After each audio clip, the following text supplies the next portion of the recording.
Estamos iniciando un nuevo capítulo de la Mesa 13 y estamos con el subsecretario de Vivienda, Guillermo Rolando, que probablemente sea, así lo describen por lo menos algunas crónicas, una de las personas que más contacto tiene con el mundo social, con el mundo de la pobreza. Tu primer trabajo fue en el Hogar de Cristo, Guillermo, ¿no? ¿Cómo estás? Muchas gracias por estar en la Mesa 13. Iván, mucho gusto saludarte, gracias por este espacio. Claro, imagínate, hace 20 años, hace ya buen tiempo, dos décadas, mi primer trabajo fue como funcionario al Hogar de Cristo, ahí a trabajar en campamento y con niños de la calle, cosas que marcan mucho. Y por Así eso que creo que después de 20 años uno sigue en estos temas. sí, pues conoces bien el mundo de las necesidades sociales, el mundo de las organizaciones sociales, y que yo creo que va a ser un mundo protagónico cuando salgamos de esto, si es que en algún momento empezamos a salir de esto, ¿no? Bueno, obviamente ahí me sale como el cerro de origen, como uno le llama, ¿no? Dedicado gran parte de mi vida a trabajar desde el mundo de la sociedad civil, desde las fundaciones, en varios lugares. Y uno de los valores muy grandes que uno le da a la sociedad civil es que logra articular, ¿cierto? Logra vincularse con distintos mundos, con lo que uno le llamaría tal vez con el mundo, ¿cierto? Barrial, de manera muy horizontal y también con esa misma horizontalidad también con el mundo empresarial, también con el mundo de las autoridades locales o autoridades nacionales, un poco el rol que tengo actualmente, y de modo que uno le da un valor muy fuerte desde lo que uno le llamaría la cohesión social, ¿cierto? Cómo se cohesionan las distintas sociedades. Y yo creo que probablemente no se ha explotado o no se ha mirado toda la capacidad que tiene el mundo de la sociedad civil en poder conectar, articular y sin prejuicios.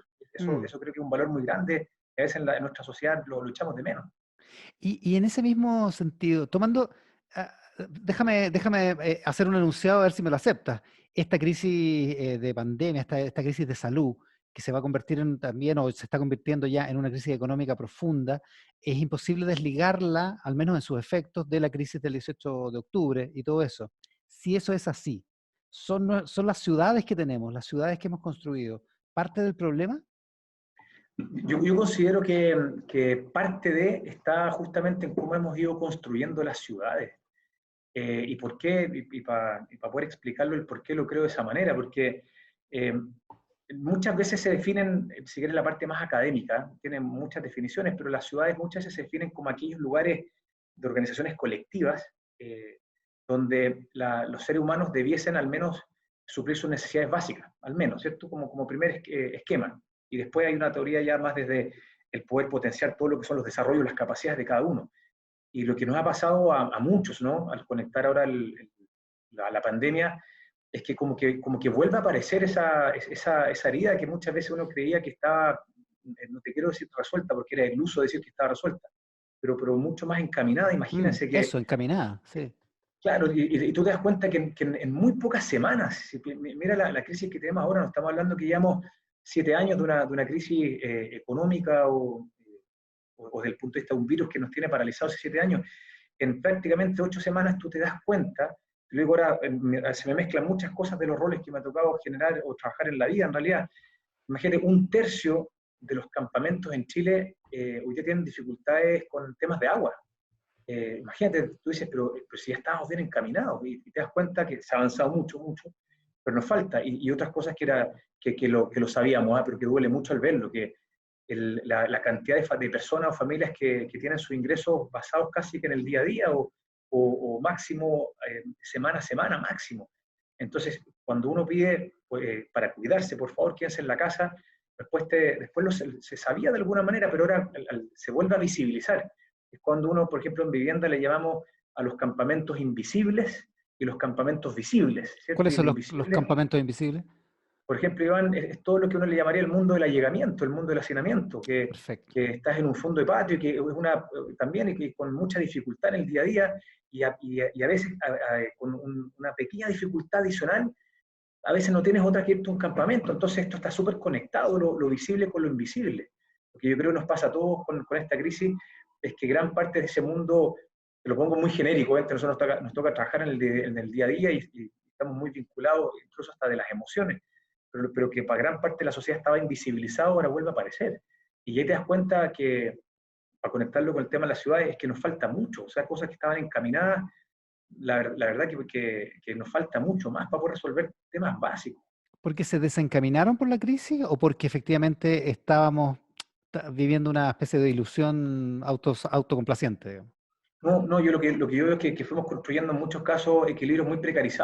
precarizados, y al invisibilizarlo porque creíamos que probablemente estaban prácticamente resueltos muchos de ellos y nos damos cuenta que imagínate que en un par de semanas así de precarizada, entonces te das cuenta, a lo mejor te lo conecto con el tema del 18 de octubre en adelante, y ahí te das cuenta que cuando, si te sientes con esa incerteza, con esa preocupación, es entendible que haya una rabia acumulada por mucho tiempo, a pesar de que creo que se han hecho grandes avances en muchas cosas, pero yo creo que lo que ha ido reflejando en nuestro país los últimos 6, 7 meses es darnos cuenta de que muchas cosas no estaban completamente bien encaminadas y terminar de empatizar con esa rabia y esa angustia de tantos años. Ya, pero ahí pasan dos cosas, Guillermo. Una que es fácil empatizar como con un estado de ánimo, es decir, como entender eso que tú dices. Sí, pues si uno mira las cosas bien y si te pegáis el alcachofazo, por decirlo así, tiene sentido que la gente esté indignada por alguna razón, por muchas razones. Mm. Pero por otra parte hay algunas de esas cuestiones que son prácticas, de tipo práctico, y la vivienda, curiosamente, no estaba dentro de las reivindicaciones del 18 de octubre. No Sí. era un tema, no parecía un tema. Es porque los campamentos son tan invisibles que ni siquiera alcanzan a calificar para este tipo de demandas, porque estas son demandas propiamente de clase media o de clase media baja, o porque efectivamente hay un tema ahí que es menos urgente que, por ejemplo, de las pensiones. Mira, sabes que como te podrás imaginar, es un punto que tanto con el equipo o en lo personal, también en lo que yo siempre llamo el silencio personal, ¿no? Lo he tratado de reflexionar mucho porque, como bien lo menciona, en cualquier sociedad, ¿cierto? Los ingresos, el tema salud, el tema de educación, salió muy fuerte el tema género, y la vivienda, bueno, es como, ¿dónde está, cierto? Mm. Lo que hemos analizado nosotros acá es una mezcla, y yo trato de ser sin ánimo, no quiero ser una defensa corporativa de este ministerio, ni mucho menos, pero yo creo que son dos cosas al menos. Una es que en la última década, y aquí quiero dar los créditos absolutamente transversales, voy a hablar de política habitacional y urbana y no de política de algún Vamos a hablar periodo del en Estado, específico. no del gobierno. Exacto, justamente, Iván, como Estado, ¿no? Si tú ves, por ejemplo, las soluciones que el Estado hemos ido entregando, se han ido entregando en la última década, son soluciones completamente distintas a la década del 80 y 90, completamente distintas. Y en otros países no pasa lo mismo. O sea, creo que nosotros logramos, hubieron muchos errores también, ¿cierto? Mucha densificación, viviendas de dimensiones pequeñitas, bueno, todo lo que sabemos, las dificultades que pasan en algunos barrios, lo que algunos les llaman los problemas de los contechos, ¿cierto? Quienes ya en Claro. teoría habrían resuelto una parte, pero como sociedad probablemente se generaron otras dificultades. Claro, La que aquí en última Santiago década. está epitomizado en Bajos de Mena, digamos. Exacto, imagínate, son 140.000 habitantes, es lo que siempre me gusta Una hacer esta ciudad. comparación. Es la ciudad de Curicó, básicamente, en una parte de la ciudad donde tenías hace poco muy poquito servicio y ahora se ha ido mejorando, pero con mucha precarización. Claro, Ahora, pero hay conciencia de esos errores, digo, esos sí, errores ya no se cometerán más, digamos. sí, y además, por ejemplo, estamos ya con muchos programas, imagínate, en gran parte, muchos de estos sectores lo estamos incluso ahora demoliendo para volver a reconstruir ciudades ya como corresponden ahora del 2020.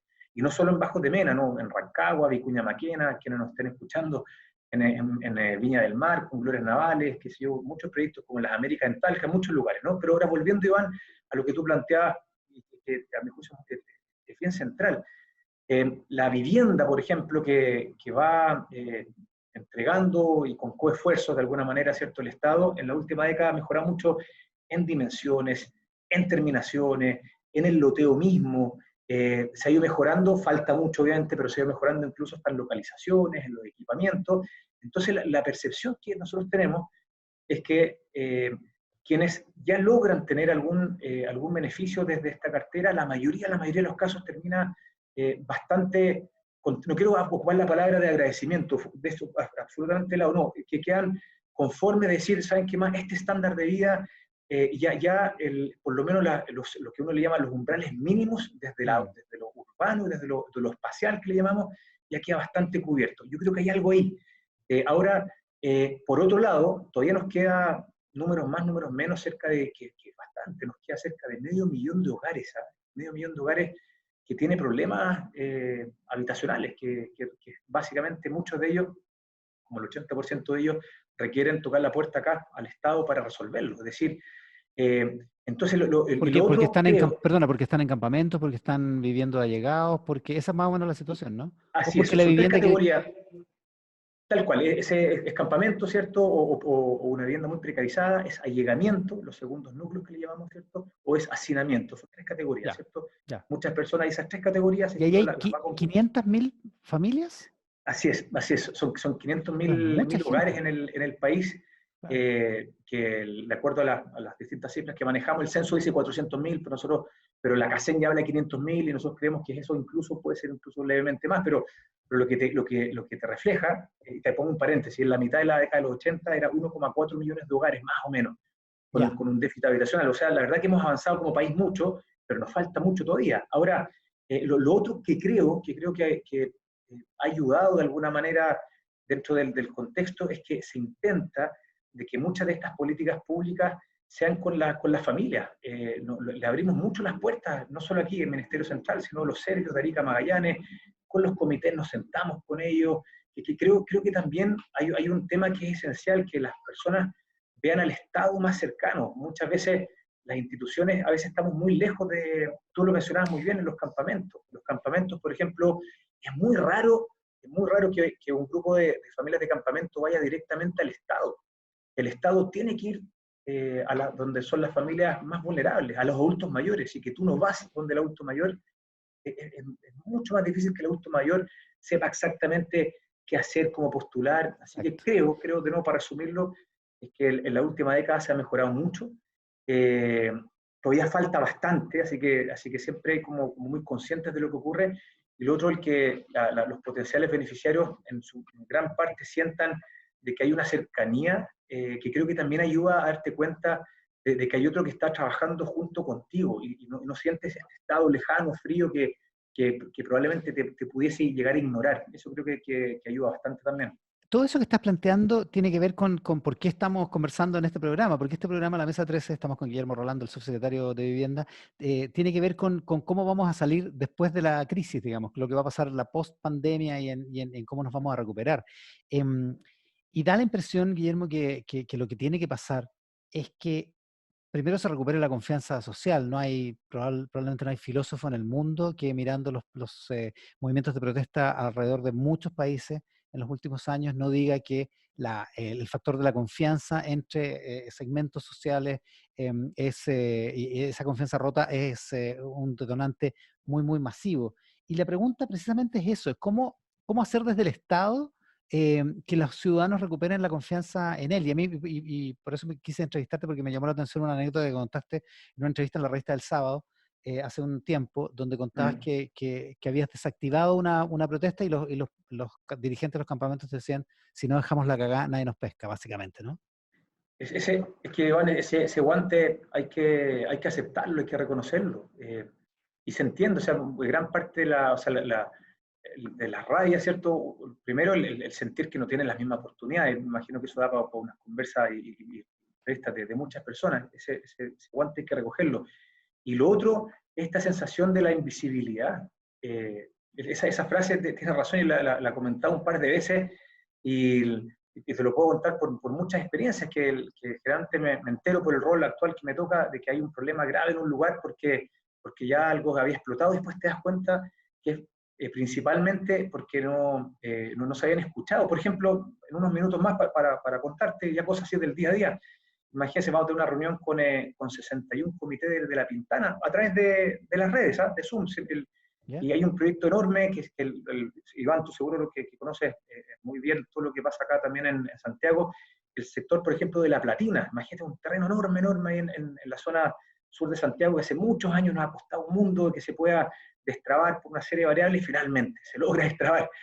Lo estamos ahora empezando a diseñar y si es que nosotros no nos vinculamos con los comités y con los grupos, imagínate, empezaría la duda, bueno, capaz que a mí no me van a considerar en chileno, no me van a pescar en este proyecto, así que prefiero dejar la tendalá, no, pues, sentémonos, contémonos lo que estamos, tenemos reuniones muy frecuentes, las dudas, las angustias, quién va primero, quién va después, entonces para conectarlo, lo que uno cree también, yo también creo que lo decía en la entrevista, yo tampoco me considero un tipo que tiene ninguna varita mágica en estas cosas, yo creo que estamos todos aprendiendo en cómo convivimos de la mejor manera, pero sí por experiencia que cuando te sientas con otra persona que piensa distinto, que tiene aprensiones, que incluso tiene posibles rayas contra el rol, y generalmente uno llega a acuerdos y lo entiende. Y solo para cerrar este punto, ¿por qué lo siento con tanta fuerza? Porque cuando las veces de mi vida que han sido por muchos años que me he puesto el gorro desde la sociedad civil, generalmente, y que creo que soy la misma persona, con las mismas intenciones, con las mismas ganas, te reciben de una manera y ahora, claro, soy una autoridad en un gobierno que me siento ciertamente muy honrado de ser parte también de estos roles. Y tú al principio dices, hay una tensión como a ti no te creo porque eres no sé, una autoridad, y después uno dice, es que claro, pues tiene razón, entonces la única forma es, abramos las puertas, sentemos una mesa y lleguemos a acuerdos, y muchas veces resulta. Ahora, tú dices, no tengo la varita mágica, lo que tienes es un método. El problema es que eres un subsecretario en 23 ministerios, digamos. O sea, lo digo con todo respeto, Guillermo. ¿Cómo extrapolar esa experiencia tuya? ¿Cómo extrapolar ese método tuyo para que el Estado haga ese mismo trabajo? Porque da la impresión de que eso es lo que se requiere. Escuchaba el otro día a la persona que tuvo que destrabar el movimiento de protestas en Israel, que fue súper parecido al chileno, aunque menos violento. Y su principal problema era la confianza, y su principal problema era cómo establecer lazos de confianza que no se rompieran. Yo primero, Iván, lo que veo, ¿no? Es que gran parte de los subsecretarios, porque y también de los ministros, ojo, y de los distintos gobiernos también, para no solo anclarnos quiero seguir la lógica del Estado, ¿no?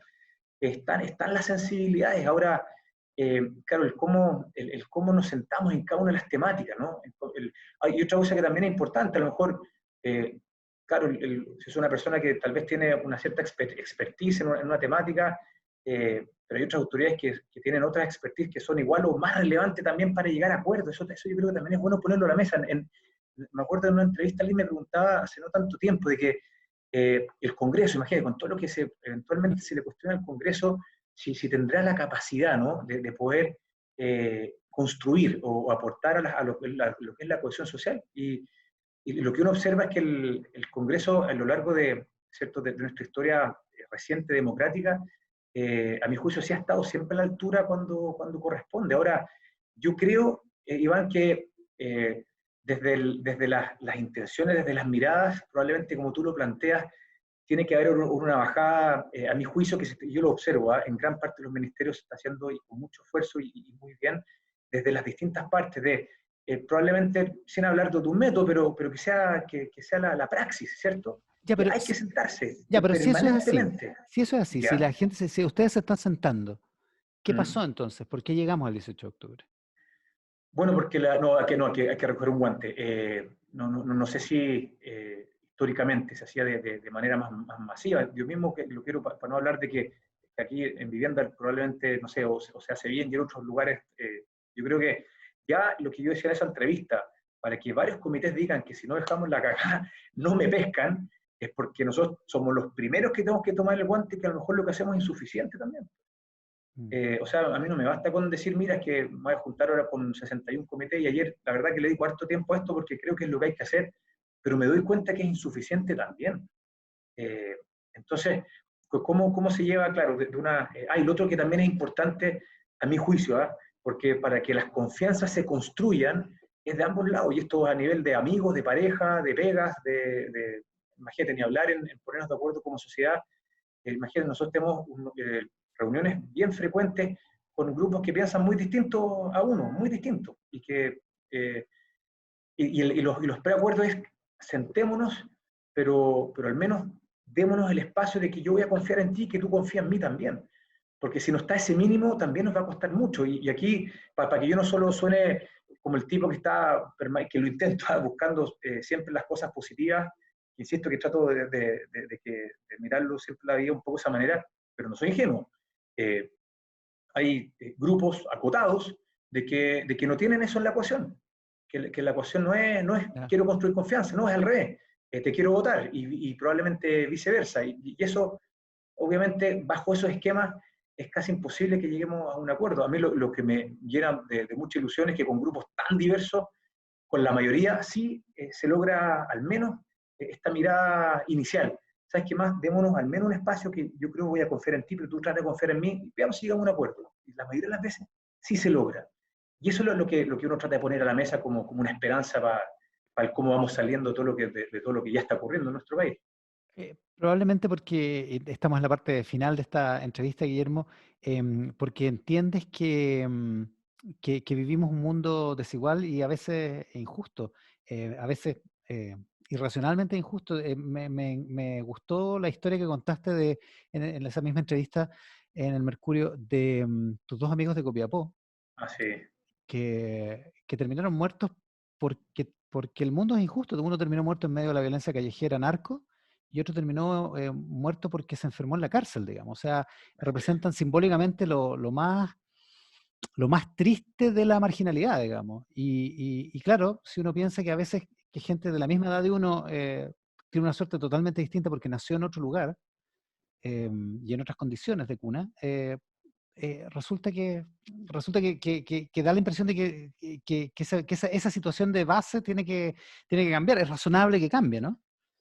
O sea, imagínate, Iván, con lo que tú cuentes, me cuesta obviamente el compartir, eso son cosas súper personales, pero te rebelas contra eso finalmente. O sea, porque te das cuenta de que si yo mismo, que yo no sé, soy provinciano, vengo de la sexta región, si hubiera nacido tal vez no sé, donde están mis amigos, y siempre he hecho este ejercicio más que más emocional, y lo hice con ellos muchas veces. ¿Eh? Oye, si tú hubieras nacido, compadre, y viceversa, yo creo que no hubiera cambiado ninguna de las dos vidas.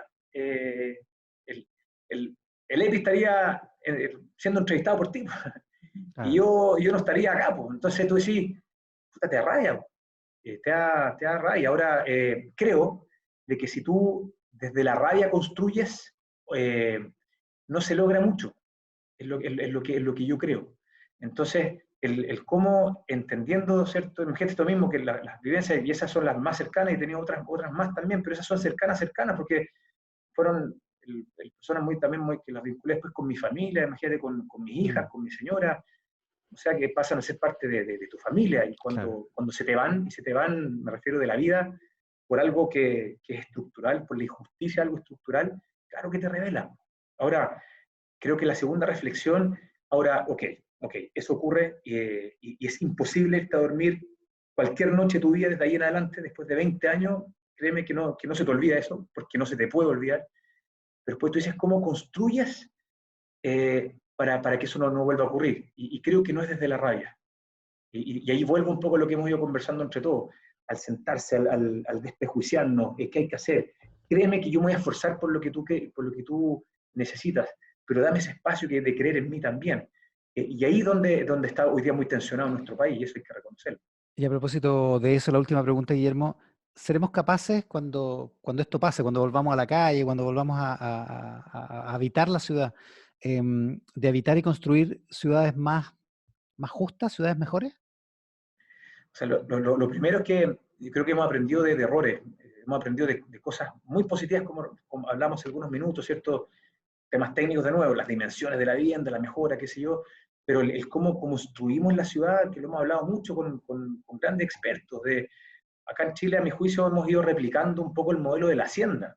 La hacienda que fue, ¿cierto? Por muchos años la estructura eh, geoespacial, ¿no? De cómo nos fuimos los capataces, los inquilinos, ¿cierto? Los dueños, qué sé yo, y esto lo fuimos replicando, entonces revertirlo no es tan simple. Ahora, afortunadamente, ya están reconocidos los errores que ocurren cuando se replica ese modelo de manera tan masiva. Y se han hecho esfuerzos grandes, y acá uno le da crédito a todos los actores, desde los grupos de base con quienes nos juntamos, que nos golpean la mesa muy dura de básicamente eh, no nos dejen en las periferias, tráiganos equipamiento, busquemos mejor localización, y estamos, sin ánimo de hablar de estos temas, pero actualmente, por ejemplo, estamos ya con instrumentos de que podemos comprar suelo en lugares mejor ubicados, donde estamos con los comités trabajando con ellos, haciendo mejor ciudad, un poco esta reunión que tenemos ahora en La Platina, imagínate que van a ser varias miles de soluciones, no hacer casa tras casa, casa tras casa, que también no nos equivocamos, O sea, es sino posible. para claro, un parque, aquí familias de ingresos medios, familias de ingresos más bajitos, cosas que se integren con equipamiento. Yo creo que se están haciendo cosas en líneas correctas. Sí, el guante que hay que recoger es que todavía, insisto, todavía nos quedan, imagínate, medio millón de hogares. Ojalá que esta crisis termine lo antes posible, pero va a tener afectaciones. Ya lo está teniendo en alimentos. Imagínate lo que va a ocurrir de aquí si es que esto perdura, también en temas de arriendo. Así que, bueno, ojalá que esto pase lo antes posible y tener preparadas a las instituciones vinculadas con las familias para salir adelante. Hay mucha pega, por eso te agradezco muchísimo el tiempo aquí en la Mesa 13, Guillermo. Iván, para mí también, te agradezco mucho, mucho este espacio y también la mirada, ¿cierto? Que siempre has tenido de cómo empujar para que básicamente entre todos, a pesar de nuestras diferencias, construyamos una mejor nación finalmente. Así que muchas gracias a ti por este espacio. Gracias, Guillermo Rolando, subsecretario de Vivienda en la Mesa 13. Chao, Guillermo, cuídate. Que te vaya muy bien, que tengas buen día, muchas gracias.